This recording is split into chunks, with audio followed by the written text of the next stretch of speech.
In today's video, I'm going to be going through with you the basics of machine polishing. Now, by no means is this a masterclass that goes into the professional level. This video is aimed solely at the people that are new to machine polishing. I'm going to give you an overview of what machine polishing does, what you need to do before you start machine polishing, and then the basics of removing swirls from your paintwork. So let's get into it. Firstly, what I have here is one of our DPX dual action machine polishers. Now, there's many types of different machine polishers. These are what most beginners and a lot of professionals still rely on. And this, the dual action, is probably the safest way to start. Now, you do have rotary machine polishers, and whilst they look similar, what they actually do and how they're working is very different. Okay, you're still using a pad and a compound and cutting to the bottom of swirl marks, but there's a vast difference in how they do that. This machine's rotation is not forced, it is actually a byproduct of the oscillation, whereas a rotary machine polisher acts kind of like an angle grinder. The central point is a rotation that's forced, so you can't stall it up when you start getting it on the edge. That's why you see a lot of professionals, when they know what they're doing, they need more cut, they'll angle the machine up. That's something you don't do with a DA, because all you do is you stall your rotation and it stops being effective. The reason these are safer from the beginner is because on edges, or if you do start getting on edges, you then don't run the risk of building up as much heat in a concentrated area. You keep the load spread across the pad and you keep an even cut. They are a little slower to do their thing, however, it's more controlled, and overall, you'll get the same result. It may just take slightly longer. So, with that part said, let's get into what you've got to do before you get into machine polishing. Obviously, the important part is you need to wash your car, but then you must take care with the decon process. This is super important if you're going to start machine polishing. If you don't follow a correct 3-stage decon, then what you do is you run the risk of picking things up on your pad, dragging those around the surface and chasing your towel. And it's frustrating, it gets a bit boring a bit quick. And that is probably one of the highest things we see with questions coming back. We see that people didn't do the decon properly and now they're not getting the results they want. After they carry out the decon, they're good to go. So what I've done with this scrap panel here is washed it. We've used iron out, we've used a tire remover, and then I've used a clay bar to make sure this paint is super smooth and there's nothing stuck to it that we're going to pick up later. Now, what we're seeing in the surface, all these scratches and it looking a little bit dull, this bonnet is a scrap bonnet from a scrapyard, so there are some deeper marks. I wouldn't expect you to have anything like that on your own car unless a cat's been running over it or you put a cover on this been blown around the wind. Generally, this would be classed as pretty bad condition. If it was on a car and your whole car looked like this, you'd have your work cut out. But the reason that we always start on these scrap bonnets is because this gives you a chance to get used to things. If you're gonna make mistakes, make them here with a bonnet for 20 or 50 quid from the scrappy. Believe me, it's a lot cheaper than messing up on your own car. But don't fear, there's no scaremongering here. I'm not here to tell you about all the dangers. I'm here to guide you in the right direction and show you how to do this properly without running into problems. So what I've got on the machine here is our medium polishing pad. This is kind of the benchmark for starting off, and what I'm going to start by doing is I'm going to tape off an area. You'll see I've done a line down the middle. I wouldn't advise doing this on a live car because you can cause an edge that you can never really fully remove. You can always see it slightly there because you take more clear coat off here than there, and then when you try and polish it out, you remove it at the same rate. It is fixable. It usually takes sanding or heavy wall pad correction to get through it. So don't do this on a live job. This is simply for demonstrations to show you the effects of machine polishing. Medium polishing pad, I've got it centered up on my backing plate nicely. And then what I'm going to start off with is our one-step compound. Now, modern compounds work very differently to compounds of the old days. In the old days, you could be doing a 3 or a 5-step correction. A lot of people can get away with a 2-step correction now, even from something as bad as this. I don't expect for this combo to take everything out, but what I do want to do is just show you the vast difference this can make on its own, and I can also show you the techniques and where to get started. So, first things first, I'm going to prime my pad. You only need to do this at the very beginning. You can use a quick detailer, or you can use a clay lube or a dedicated pad prime. Just one spray to the pad so the pad's not dry. It stops scouring. Now for my first set, I'm gonna put 4 small pea-sized dollops of compound spread evenly. Now, this is only for my first set. On my next set, I would only be using 2 of those. This is gonna prime the pad, get a nice even coverage of compound on there, and mean that we're utilizing the whole pad for our working set. A really common question we get asked when somebody's starting out machine polishing is how big an area should they be working? You definitely shouldn't try and attack this whole half of a bonnet. It'll be really ineffective. So, just for the purposes of the video, I'm gonna tape off a square of around about the size area you should be looking to work on. It should look something like that.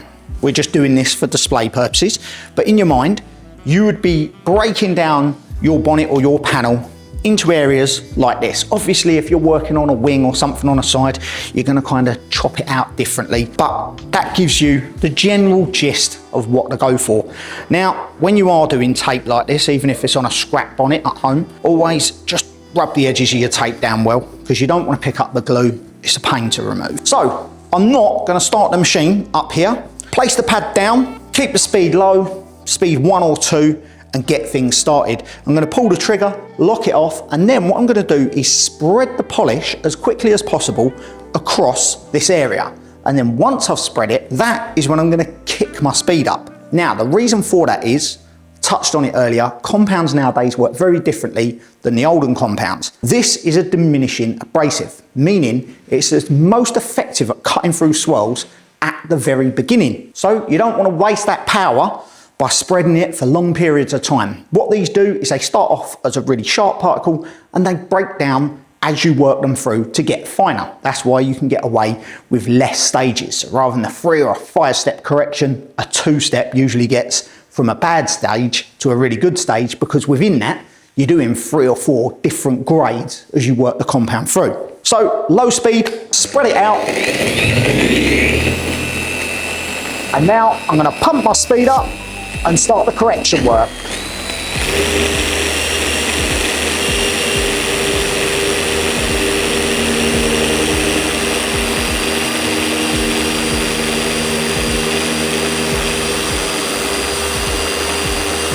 So what I've done just there is your basic cut. Spread the compound out on a low speed. I then pump my speed up to around about 4 or 5, a medium light pressure over the head of the machine polisher.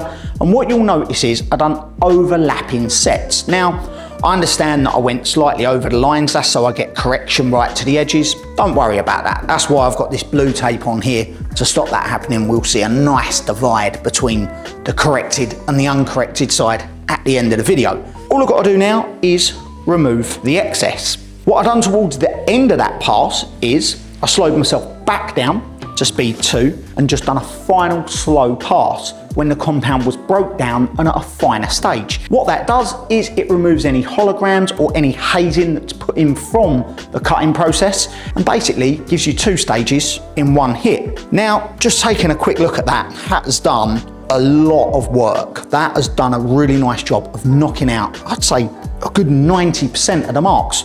Now, to most people, that level of correction is acceptable, especially on a daily driver. We've not removed a lot of clear coat, so we've not sacrificed our finish, means we can do it more often in the future. And we've got a result that, for time input and the output of the result, I think that gives you the best bang for buck. Time versus result, that is the winner. But what we're gonna do now is we're gonna step things up. Another section here, we're gonna go even further with a 3-stage setup with the Pro system. Now, the Pro system consists of 3 pads and 3 compounds. They're all color coded, it matches up lovely, and what that gives you is a heavy cut, a medium, and a fine. And each grade is made to refine the one before it to a perfect finish. So by the time it's done, we should remove everything that's reasonably removable from this surface should be gone.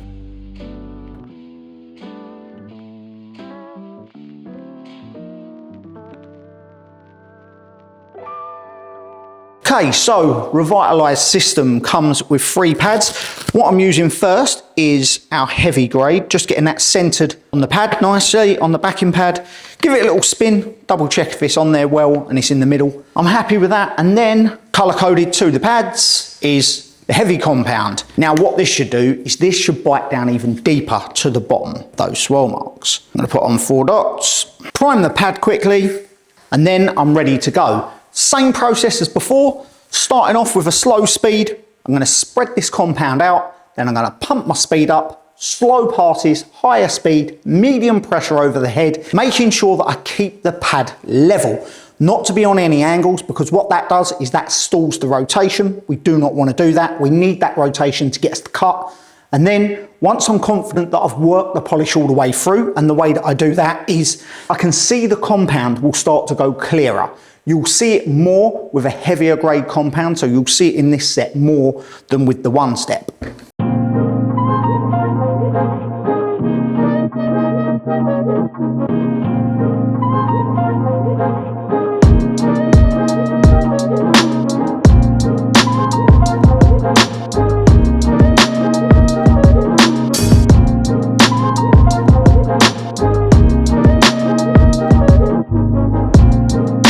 So now with our cutting stage done, I'm gonna go ahead and use our medium pad and our medium compound.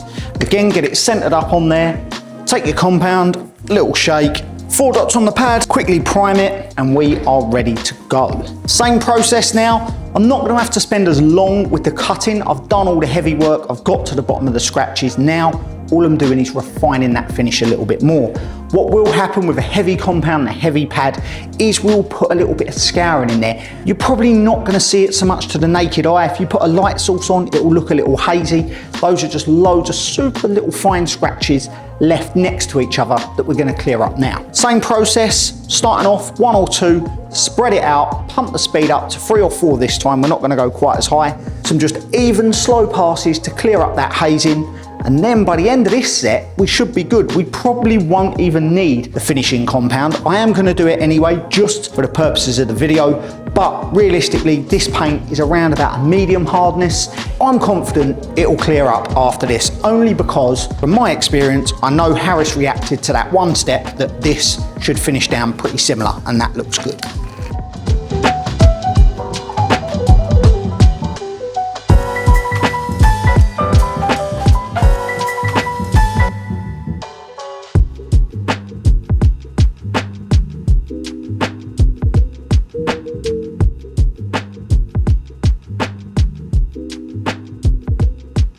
So I am gonna go ahead and use the finishing compound and the finishing pad just to refine that all the way down and show you exactly what you get with a 3-stage correction compared to a 1 step.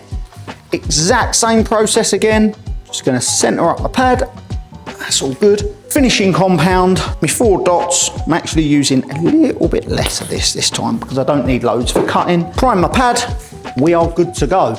I'll keep the speeds low, and when you're finishing down, if you are struggling with holograms or hazing, it's important to keep the speed slow. You're not cutting at this point, you are to a degree, but not heavy cutting. So what you want to do is keep it around about speed 3. So spread it out, pump it up to speed 3. Really nice, slow, controlled passes, each set overlapping about 50% of the set before. You're gonna go in both directions this time, this way, and then vertically across the panel. We should be good.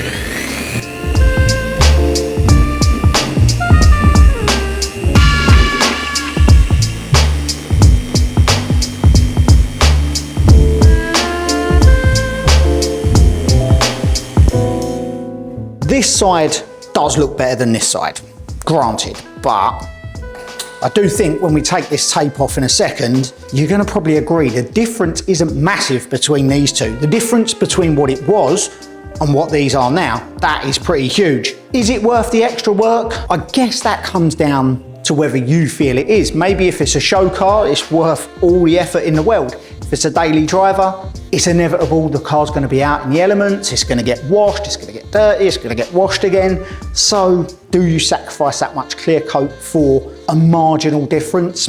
That's for you to weigh up in your own head. And ultimately, it's about what you want for your own car or the job that you're working on. Now, some people say, oh, well, polishes have fillers. I want to see the true results. I'm going to give you the true results. We have some isopropanol alcohol here. This is our panel prep. It's a little more advanced than just IPA, but same thing. We're going to spray it to the cloth. We can spray it to the panel if we like as well. No trickery here.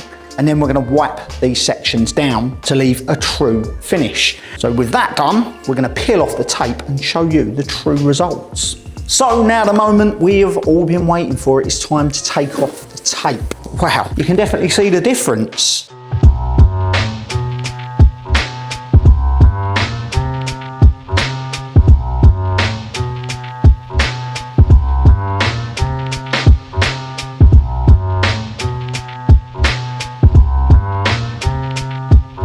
I have a paint depth gauge here. Now, the reason I think it's a more advanced technique is because a lot of the time we're using paint depth gauges to actually get a gist of the whole picture of the car. Now, if we're going around, we're finding like 125s all round, and then we find a point, 300, that would probably indicate that there's had some work over time. This is 131 micron shim.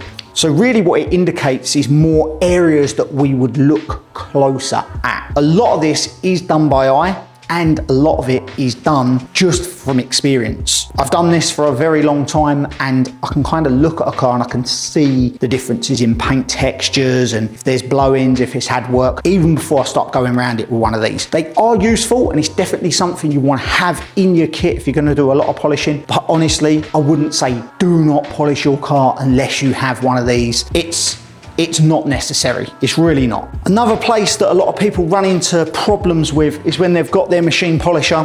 Maybe they're working on an adjacent panel and they're not aware of the edge of the pad, and they can cause burns and marks that way.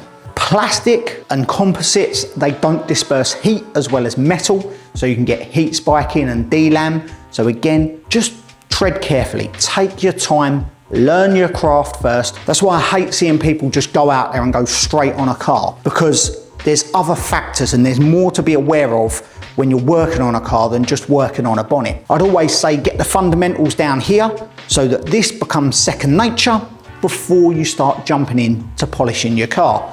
A bonnet from the scrapyard's cheap enough. You can usually take them back to them now, swap it for another one if you've polished it up nice as well. I have done that a few times in the past. And that is where you will learn A, how to machine polish, B, what the products are doing and how they're working, because that's very important to understand how that all works. But hopefully this video has taught you at least the basics of machine polishing. That's what I wanted to do with this, just to explain the things that I have going on in my head when I'm explaining machine polishing to people. It might come across a little bit all over the place and a bit scatty, but I've just kind of gone through it, freestyled it, no script. I just wanted to do it as I would explain it to somebody if they were working here or they were here training with us, just to go through it and just take a realistic look at it, not get too technical, not get over the top with it, just give you a good foundation to work from. I hope you've enjoyed this video, and if you've got any comments or any techniques that you think should be added to this, please feel free to get involved in the discussion in the comments below. By no means do I think this is the definitive guide or my way of doing things is the only way.